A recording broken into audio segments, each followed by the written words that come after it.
बिस्मिल्लाहिर्रहमानिर्रहीम। तुमसे है पाकिस्तान में खुश आमदीद। मैं हूं साजिद हुसैन। मजबूत मुस्तहकम पाकिस्तान पर हम बात करते हैं कैसे मुल्क को मिलत की तामीर और तरक्की में अपना किरदार अदा करना है। मौजूदा सियासी ऐवानों से लेकर इकनॉमी को कैसे मजबूत करना है, डॉलर को नत कैसे डालनी है। बड़े चैलेंजेस वफाकी हुकूमत को हैं, लेकिन अब वफाकी हुकूमत काफ़ी मुतमईन नजर आती है। तमाम उम्र बात करेंगे। इस वक्त हमें ज्वाइन किया है, आप बिजनेस कम्युनिटी का मोतबर नाम है और पाकिस्तान पीपल्स पार्टी से आपका ताल्लुक है। मिर्जा इख्तियार बेग साहब ने हमें ज्वाइन किया है। बेग साहब खुश आमदीद कहेंगे शो में। बहुत शुक्रिया बेग साहब। जेनीवा से 10 अरब डॉलर से भी ज्यादा की इमदाद कहें या कि पूरी दुनिया ने हमारे मौकिफ को सुना और हमें सपोर्ट किया। ये मुंतकली का अमल थर्ड पार्टी से शहबाज शरीफ साहब कह रहे हैं या कि फिर इसमें भी करप्शन और दीगर कहानियां आएंगी, कैसे होगा और कितना टाइम लगेगा बेग साहब इसमें?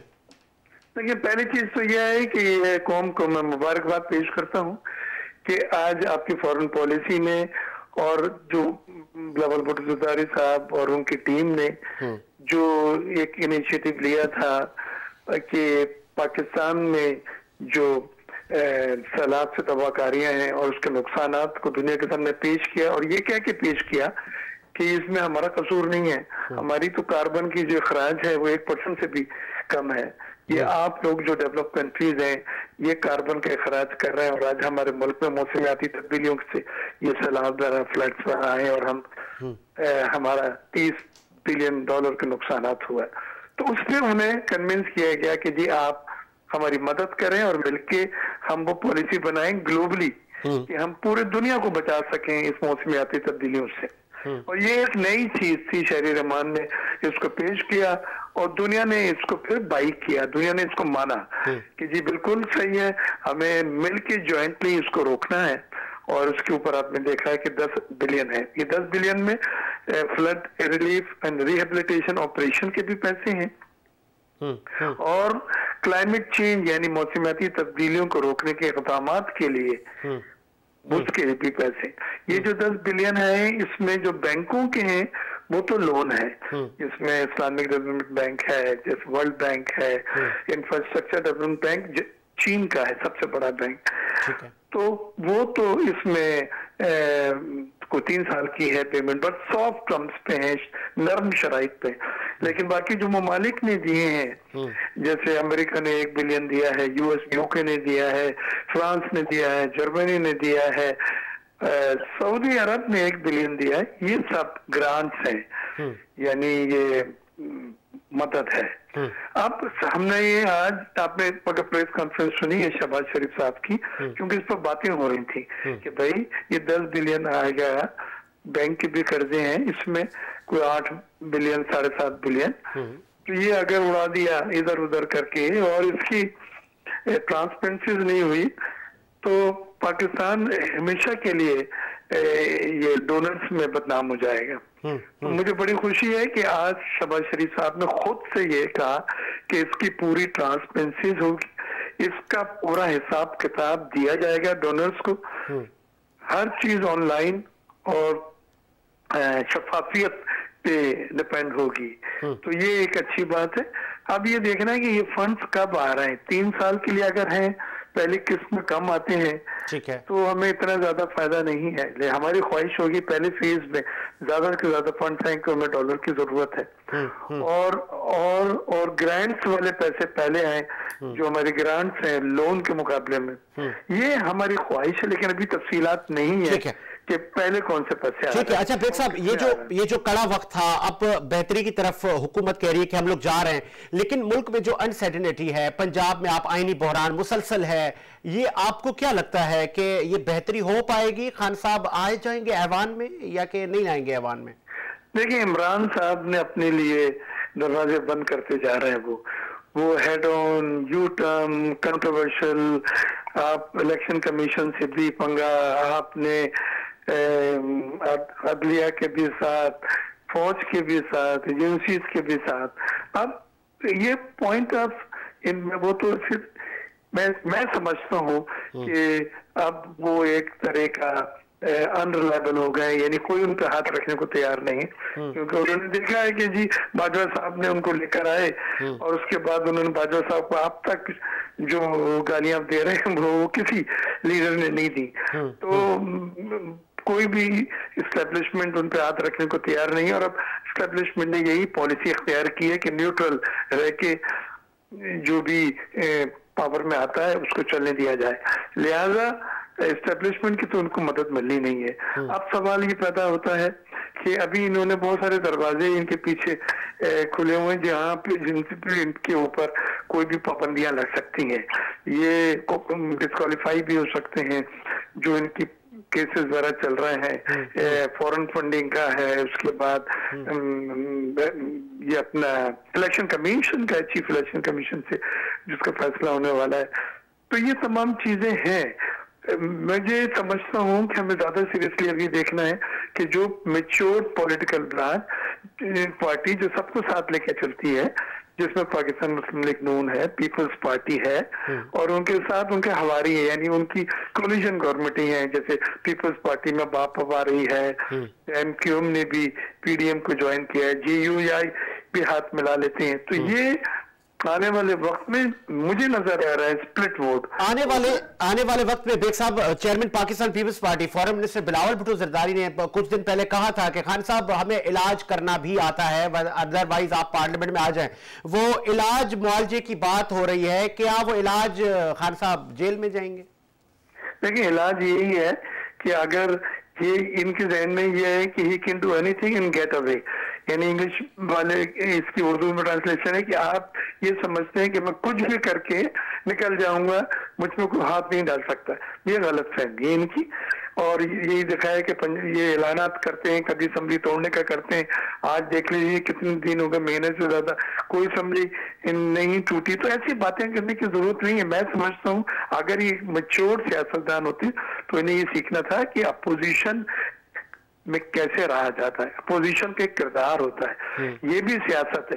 सिर्फ पावर में आके हुकूमत करना लीडर नहीं होती, अपोजिशन में भी रह के आप अपना किरदार अदा करें, वो भी लीडर होते हैं और लास्ट में लीडर होते हैं। बहुत मंजे हुए पॉलिटिशियन है। लास्ट आपसे क्वेश्चन है बेग साहब, खान साहब का फ्यूचर, पीटीआई का फ्यूचर आपको क्या नजर आ रहा है? देखिए, मैं पेशन गोइयां तो नहीं करता, लेकिन जो हालात और इन्होंने जो मुश्किलात क्रिएट करी है अपने लिए, अपनी पार्टी के लिए, एस्टेब्लिशमेंट के साथ ताल्लुकात, अदलिया के साथ, इलेक्शन कमीशन के साथ, तो मैं ये नहीं समझता कि आने वाली हुकूमत में ये हुकूमत बना सकेंगे। मेरा अपना ये जाती राय है कि इन्होंने सब दरवाजे अपने ज्यादातर बंद कर लिए हैं। ठीक है, बहुत शुक्रिया आपका मिर्जा इख्तियार बेग साहब, आपने अपना कीमती वक्त दिया। हमने कोशिश की कि पार्लियामेंट में क्या हो रहा है और हुकूमत कितनी पुरुमीद है। 10 बिलियन की जो रकम इमदाद कहें कि जो आ रही है, उस पर कितनी मुल्क में स्टेबिलिटी आएगी, ये रकम मुंतकिल कैसे होगी, उसमें कितनी शफाफियत होगी। दूसरी जानिब हमने देखा कि साल तो नया आ गया, लेकिन जो डिफरेंट हमारी इंडस्ट्रीज़ हैं वो कहाँ पर हैं? क्या उनको गैस मिल रहा है? क्या जो कंस्ट्रक्शन इंडस्ट्री है, जिस तरह माजी में उनको एमनेस्टी मिली थी, इस वक्त की जो हुकूमत है वो इंडस्ट्रीज़ को कोई बेनिफिट, कोई सहूलत, या जो हमारे जो चैम्बर ऑफ कॉमर्स हैं या जो उनके जो बिज़नेस कम्युनिटी के जो फेस हैं, जो कि डायरेक्ट हुकूमतों के साथ जिनके रवाबित कायम होते हैं, उनको वो फैसिलिटेट कर रहे हैं या कि वो अपनी इलेक्शन की तैयारियों में मगन है? इस वक्त हमें ज्वाइन किया है, आप कंस्ट्रक्शन एक्सपर्ट हैं, आप CEO हैं टाइम ग्रुप के। बहुत शुक्रिया साजिद अली अब्बासी साहब, क्या आप सुन सकते हैं?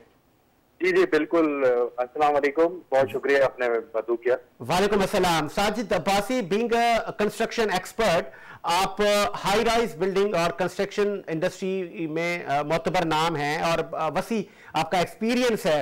बताइएगा कि मौजूदा जो हुकूमत है, हम 2023 में दाखिल हो गए, आपकी इंडस्ट्री कहाँ खड़ी है? आगे की तरफ जा रही है, स्टॉप हो गई है, या कि बैक हो रही है?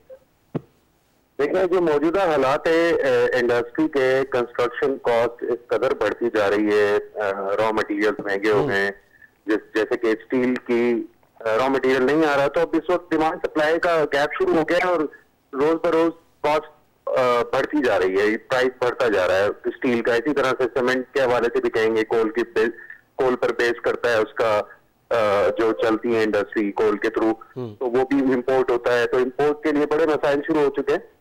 तो इसी तरीके से जब आप फिनिशिंग आइटम्स की तरफ जाते हैं जो कि आर्किटेक्चरल आइटम्स हैं, उनमें टाइल्स हो गए, मार्बल्स हो गए, वो बहुत सारी चीजें बाहर से आती थी और लोकली वो वाली इंडस्ट्री लगी नहीं है जो उस लेवल की फिनिश टाइल प्रोडक्ट्स दे सके जो कि बाहर से यूरोपियन साइड से आती हैं।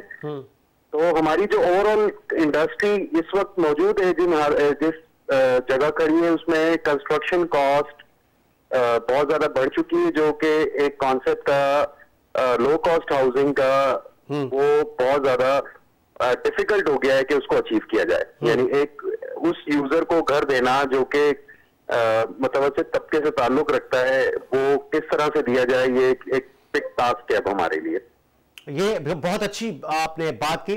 तो फिर हमारे जराए का ये कहना है साजिद कि जो हाई राइज बिल्डिंग है या जो रेजिडेंशियल अपार्टमेंट्स हैं उनकी बुकिंग पहले कर दी जाती है, लेकिन बदकिस्मती कहें कि इस तरह की भी हमारे पास कंप्लेंट्स हैं कि बाद में उनसे हिडन चार्जेस तलब किए जाते हैं। हालांकि रकम पूरी जो बात की जाती है उसके बाद बहुत सारे हजरात मतलब कहते हैं कि जी अब महंगाई बढ़ गई है, रॉ मटेरियल जिस तरह आपने कहा महंगा हो गया है, तो ये अवाम पर ही बोझ डालना चाहिए या उसका कोई फार्मूला होना चाहिए? देखिए, इसमें जाहिर है कि दो चीजें हैं। एक तो जब हम बुकिंग करते हैं तो उसमें डेवलपमेंट चार्जेस नहीं होते, जो भी बिल्डर बुकिंग करता है। डेवलपमेंट चार्जेस एक जायज तरीके से लेना, जिसके जो खर्चे हैं डेवलपमेंट के उसके हिसाब से वो बिल्कुल लेने चाहिए। अब आ गई बात कि एक बुकिंग हुई आज से 5 साल पहले, 3 साल पहले, उस वक्त स्टील की प्राइस थी फर्क करें 1 लाख रुपए और आज डिफरेंट है।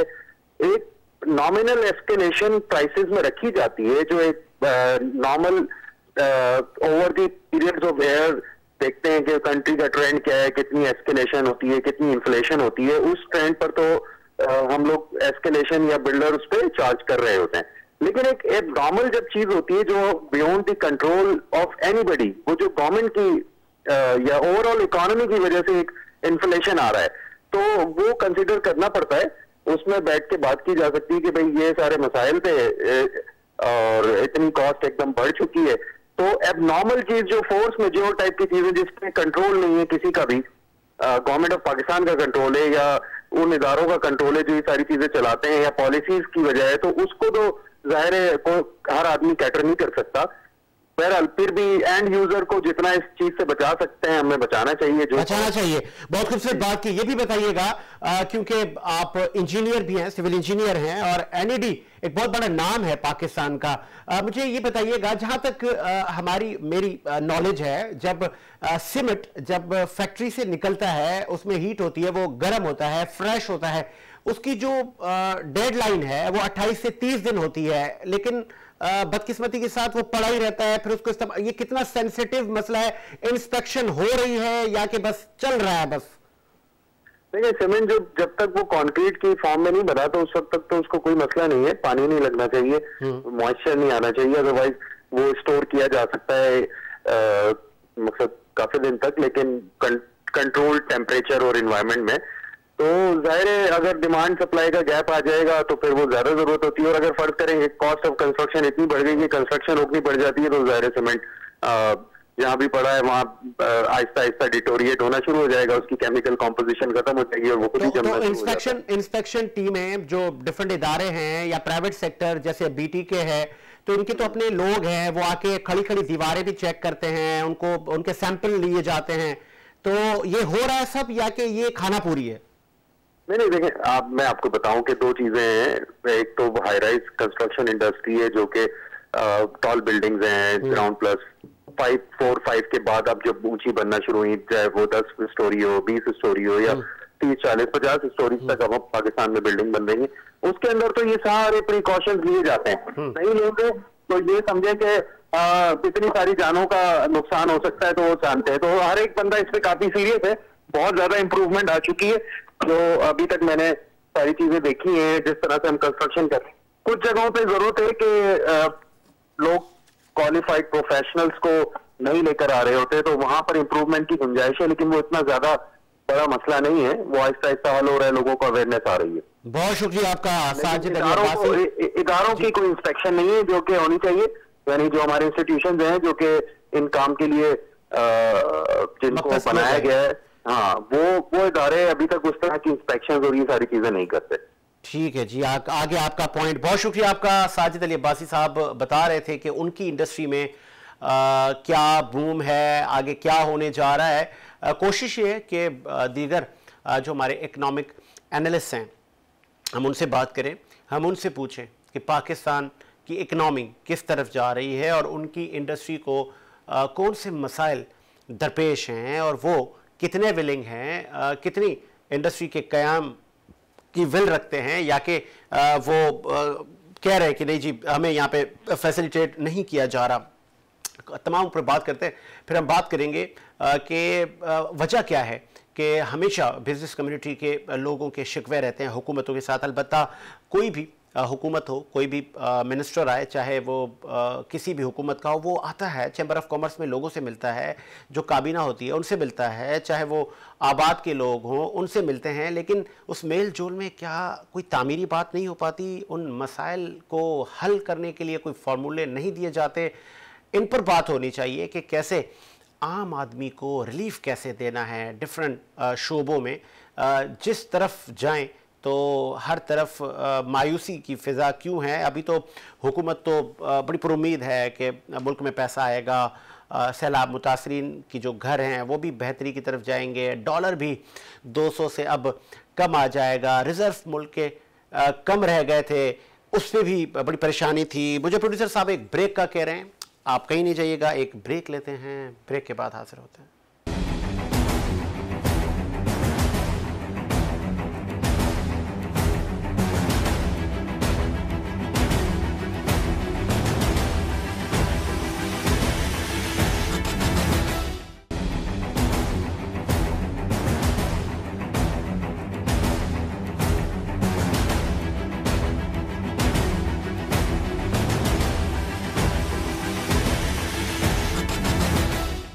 ब्रेक के बाद खुशामदीद। प्रोग्राम को मज़ीद आगे बढ़ाते हैं और हुकूमत से भी बात कर लेते हैं कि हुकूमत क्या सोच रही है। हुकूमती शख्सियत में हमें ज्वाइन किया है, आपका ताल्लुक PMLN से सैयद इखलाक हाशमी साहब, मुंसफ़ पॉलिटिशियन है और कराची की मशहूर और मारूफ शख्सियत हैं आप।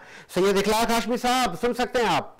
हाँ जी बिल्कुल, खुशामदीद, क्या हाल है आपका? ठीक ठाक है जी बिल्कुल। सैयद इखलाक हाशमी साहब, सबसे पहले हम बात कर लेते हैं पाकिस्तान की इकनॉमी पर 10 अरब डॉलर की इमदाद पूरी दुनिया से मिली है, जिसपे आपकी हुकूमत बड़ी मुतमईन है, सब खुश नजर आ रहे हैं कि हमारे मौकिफ को सुना गया, पूरी दुनिया ने हमें ताउन किया, सपोर्ट किया। इसके बाद अब क्या आपको लग रहा है कि अब डॉलर भी आएगा 200 से नीचे, महंगाई कम होगी, आटा अब लोगों को मिलेगा, जो सैलाब मुतासरीन है उनको घर मिलेंगे? लेकिन बात ये है कि बिस्मिल्लाहिर्रहमानिर्रहीम, लोगों का जो प्रोपोगंडा था वो खत्म हो चुका है कि जी बस वो मुल्क जो है दिवालिया होने वाला है, मुल्क दिवालिया होने वाला है। अब 10 अरब डॉलर आने के बाद मतलब ये जो है ना उनको प्रोपोगंडा खत्म हो गया ना बिल्कुल टोटल तरीके से। और उस दूसरे नंबर पे ये है कि शहबाज शरीफ और नवाज शरीफ के ऊपर लोगों ने और आसिफ जरदारी के ऊपर जो है ना एतमाद किया है, और ये एतमाद करते हुए जो है ना जिसमें जो अहम किरदार है वो हमारे आर्मी चीफ साहब का भी है, नए जो आर्मी चीफ आए हैं हमारे, और अल्लाह ताला का शुक्र है कि हम जो है ना उस मुसीबत से निकल चुके हैं। और आंदा आने वाला, आपको शायद मालूम नहीं है, गंदम की बड़ी डिमांड तमाम जो है सप्लाई जारी हो चुकी है, और चंद दिनों में आपका आटे के दाम भी नीचे आ जाएंगे और भरपूर तरीके से पहले की तरह जो है दुकानों पर आटा मिलेगा जो है ना ये। और उसके बाद फिर दूसरा हमारा काम है डॉलर्स को नीचे लेके आना जो है ना ये, और ये इंशाल्लाह चंद दिनों में आप देखेंगे ये तमाम चीज अपनी जगह पर आ जाएंगी जो है ना ये।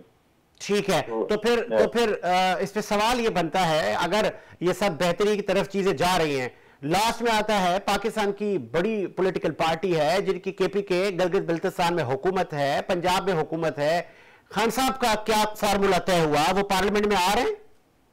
देखिए खान साहब जो है ना शुरू से लेकर आखिर तक झूठ पे इनकी जो है ना पूरी हुकूमत भी झूठ पर रही है, और आज भी देखें ना अभी एतमाद का वोट जो है ना पंजाब असेंबली का इजलास जारी है। अभी मुझे बताया कि वो जो है ना अभी भी फवाद चौधरी हो गया, सारे हो गए झूठ पे झूठ बोले जा रहे हैं। हमारे पास गिनती पूरी है, अभी एक चकवाल से चल चुका है, एक फलान जगह भावलपुर से चल पड़ा है, तो मसला है कि आदमी के देखिए इंसान वही कामयाब होता है कि जो अपनी शिकस्त को तस्लीम करे और जो है ना सच बोले, क्योंकि अल्लाह ताला ने झूठे पर लानत किए, कहा है झूठे पर लानत हो। मसला ये है कि झूठ इतना बोलो कि लोग अब देखें, लोग अब समझ चुके हैं कि झूठ जो है ना कितना आप बोल रहे हैं। अब ये देखें ना, चांदी कैंप लगाकर वहां नौजवानों को जब वर्गला के आप गाने बजाने लगाकर, तो उसमें जब मेंबर साजी आप शुरू कर दें, लोगों को ये दिखाया कि जी जो यूसी के अंदर जो है ना 60,000-70,000 वोटर्स है वहां पे, अब जो 200, 400 या 1000, 2000 लड़कों को खड़ा करके ये समझते हैं कि जी पूरी जो है ना नौजवान नस्ल हमारे साथ है और इलेक्शन हम जीते हुए हैं, इलेक्शन हमारे से बड़ा मुकाबला किसी का है ही नहीं है। तो ये सब कुछ जो है ना लोग समझ चुके हैं, सारी चीजें समझ चुके हैं। देखिए एक होता है जो हमारा जो कायद है नवाज शरीफ जिसका नाम है, वो बड़े स्लो अपना काम करते हैं, अल्लाह ताला का शुक्र है अवाम उनसे मोहब्बत करती है। और ये भी मैं बता दूं कि पंजाब के अंदर जो है ना ये कभी भी जो है ना जो भी लोग करते रहे, लेकिन पंजाब में नवाज शरीफ को शिकस्त नहीं दे सकते ये।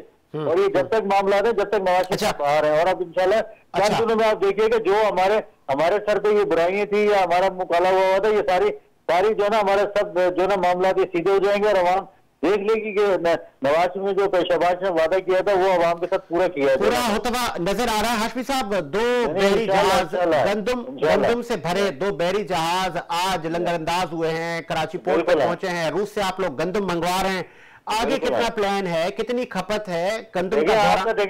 देखिए एलपीजी आपका इंशाल्लाह जल्द यानी कि उसकी पूरी अपना आने वाला है, वो आपकी जो है ना सप्लाई पूरी हो जाएगी। गंदम आपकी आ चुकी है, ठीक है ना जी। दूसरा जो है ना ये सख्ती के साथ अब देखो उसमें शहबाज शरीफ का क्या कसूर है कि पंजाब की हुकूमत हमारी नहीं है वहां पे, पीपी की हुकूमत हमारी नहीं है वहां पे। आप देखें जो महंगाई के आलम है वहां पे, जो चोर बाजारी की जा रही है वहां पे, अरबों रुपए जहाँ खाए पिए जा रहे हैं। आपको नहीं पता चौधरी बिरादरान का, आपको रिकॉर्ड का नहीं पता कि एक जो है ना मामूली से सिपाही के औलाद जो है ना आज अरबपति खरबपति बन चुकी है जो है ना।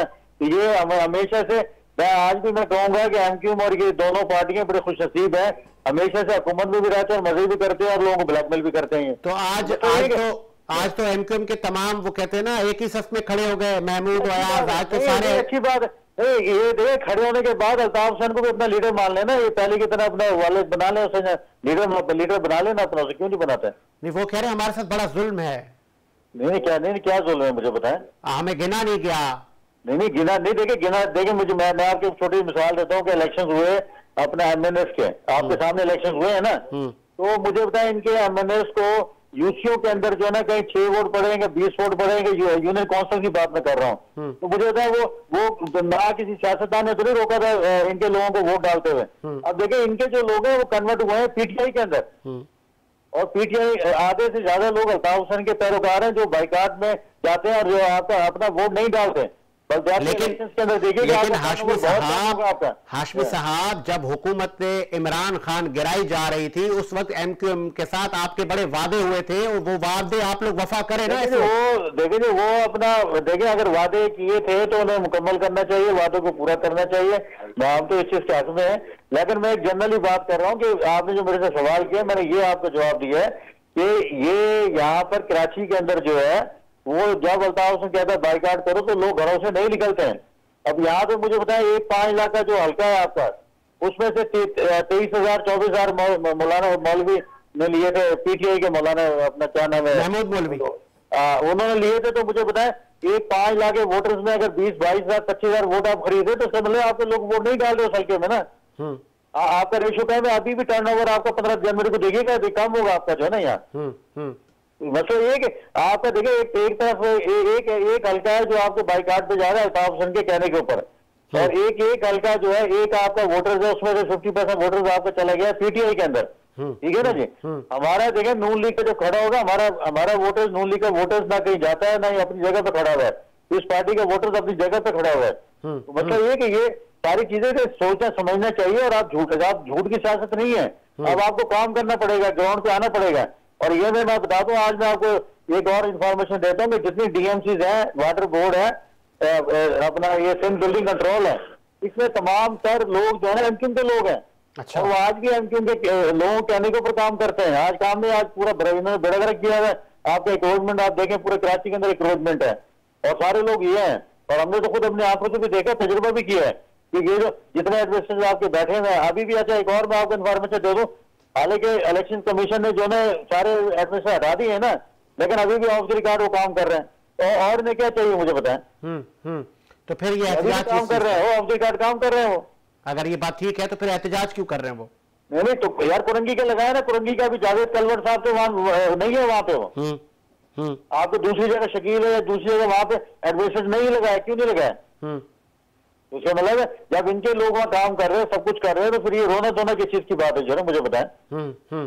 तो उनके देखिए अवाम को शऊर आ चुका है, अवाम मांगती है काम।